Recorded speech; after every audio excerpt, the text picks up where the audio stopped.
e minha irmã, sejam bem-vindos ao nosso canal Grupo de Reflexão Bíblica São Jerônimo.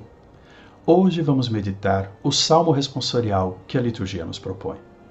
Mas como costumo sempre dizer aqui, neste canal, quando medito um salmo, o salmo, como inteira palavra de Deus, deveria ser entendido do ponto de vista simbólico como uma rodovia duplicada. Tem uma mão que vai para um lado e uma mão que vem no sentido contrário. A mão que vai para frente é sempre Deus que nos comunica alguma coisa por meio do salmo. A outra via, que vai ao contrário, não indica oposição, mas indica esse esforço do homem e da mulher de fé, ao meditar o salmo, de entrar em sintonia com Deus.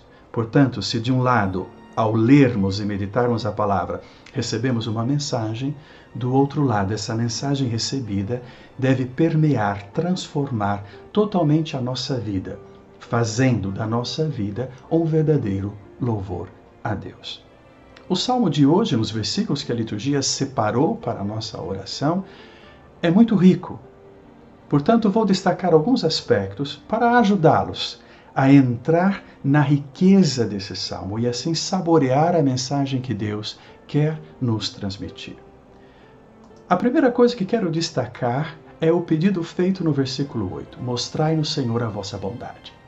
O que é essa bondade? Essa bondade não é uma ação de Deus que tem dó de nós porque nos vê num sofrimento, numa dificuldade infinita. Não. Essa bondade de Deus, ela é algo muito mais consistente. Ela é, antes de tudo, o compromisso.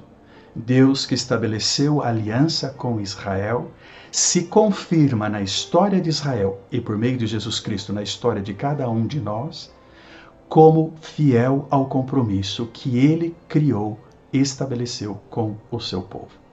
A bondade, portanto, significa que Deus se reapresenta na história do seu povo para resgatá-lo das situações difíceis nas quais se encontram e assim reorientar a vida desse povo para uma felicidade, para a plenitude que todos nós desejamos. Mas não uma felicidade qualquer, vazia e passageira, uma felicidade em construção. A ação bondosa de Deus, como sinal do seu compromisso contínuo e fiel conosco, é uma ação dinâmica, em constante movimento, que vai transformando a realidade e transformando a cada um de nós. Mas, diante desse Deus que se reapresenta continuamente na nossa história como bondoso, ou seja, compromissado conosco, o Salmo também nos convida a uma resposta, e isso nos é indicado por meio do versículo 10. Esta salvação, a salvação que a bondade de Deus gera na história, está perto dos que os temem. Vejam, a salvação está perto, ou seja, esse Deus compromissado, ele se coloca próximo de cada um de nós.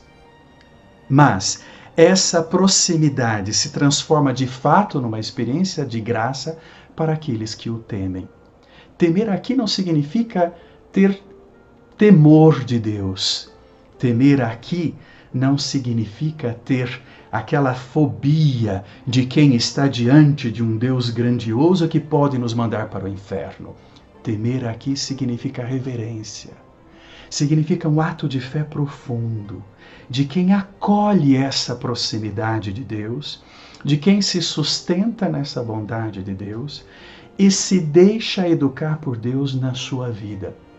O homem e a mulher que temem a Deus são o homem e a mulher que têm fé em Deus e que procuram sintonizar a sua vida, o seu agir, o seu modo de pensar, as suas escolhas com o projeto de Deus que bondosamente se apresenta na vida deste homem e desta mulher, na vida da nossa comunidade de fé. O Salmo é ainda mais rico, porque nos convida a uma reflexão muito mais profunda, que vai nos dando uma ideia de quão dinâmica é essa bondade, esse compromisso que Deus nunca renuncia, mas que sempre confirma, um compromisso que Ele faz dom e graça na nossa vida, um compromisso que também nos compromete. no versículo 11, o Salmo diz: a verdade e o amor se encontrarão, a justiça e a paz se abraçarão. Vejam como a ideia é um tanto poética. Justiça e paz, amor e verdade são descritos como uma experiência de encontro, como uma experiência de abraço, algo que envolve e, ao envolver, protege, dá calor, dá aquilo que é necessário para sustentar o homem e a mulher de fé, a comunidade de fé, sobretudo. Mas essa verdade aqui, hoje se fala muito de verdade, né? Tem muita gente invocando a verdade na internet, na televisão, nos meios de comunicação e usam a Bíblia para falar da verdade. O problema é qual é a verdade que essas pessoas estão falando.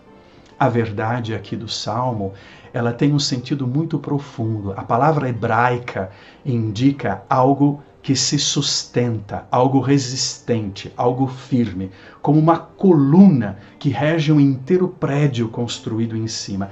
Essa coluna dá firmeza ao prédio, impede que o prédio caia, que ele desmorone. Então, a verdade aqui, junto desse amor. O amor é sempre a bondade de Deus, ou seja, o compromisso de Deus na história, ele se mantém fiel e constante, fiel e contínuo.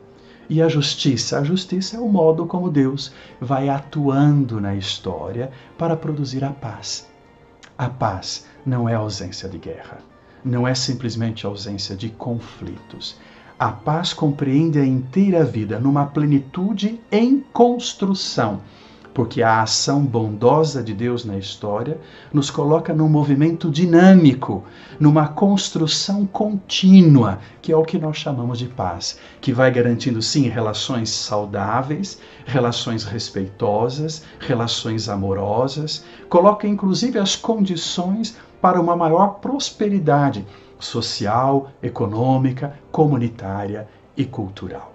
Mas essa paz, ela só é de fato um dom quando vivida nessa dinâmica da experiência da aliança, do compromisso com Deus, que o homem e a mulher tementes ao Senhor buscam viver diariamente.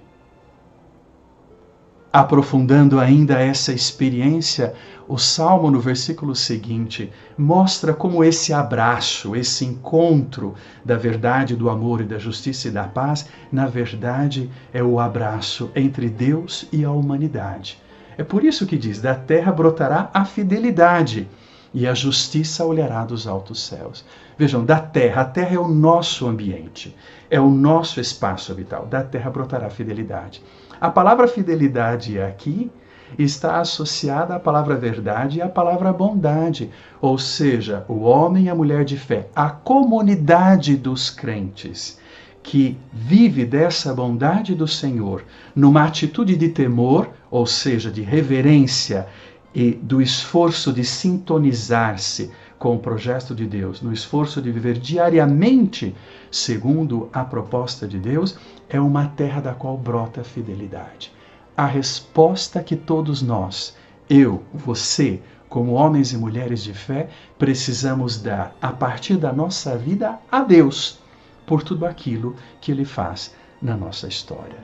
Mas a essa fidelidade que brota da terra, ou seja, a essa comunidade que aprende a viver segundo o projeto de Deus, a justiça do céu olha. Ou seja, então, a terra brota a fidelidade, a justiça olha. Um abraço entre Deus e a humanidade. Lembrando bem que essa fidelidade que brota da terra, do compromisso que a comunidade de fé vive para com esse Deus que se apresenta bondoso na sua história, essa fidelidade se traduz sobretudo no modo como os homens e mulheres, os irmãos e irmãs se relacionam nessa comunidade e nessa terra que também é um dom de Deus. O Salmo se conclui dizendo: o Senhor nos dará tudo o que é bom e a nossa terra nos dará as suas colheitas. O que é esse bom que Deus nos dá? Não é também uma esmolazinha. Esse bom significa que o Deus bondoso, compromissado e que espera a nossa resposta, Ele age na nossa história e na nossa terra para que essa terra seja qualificada, seja capacitada para cumprir a sua missão. e assim nos oferecer aquilo que é necessário para a nossa vida pessoal e comunitária. Mas, de fundo, o Salmo nos recorda uma coisa importante. Para que essa terra seja de fato capacitada e qualificada e deixe aquilo que é bom brotar, é preciso que o homem e a mulher que habite essa terra seja temente a Deus e viva na fidelidade ao amor de Deus. É um salmo de esperança, mas é também um salmo de compromisso.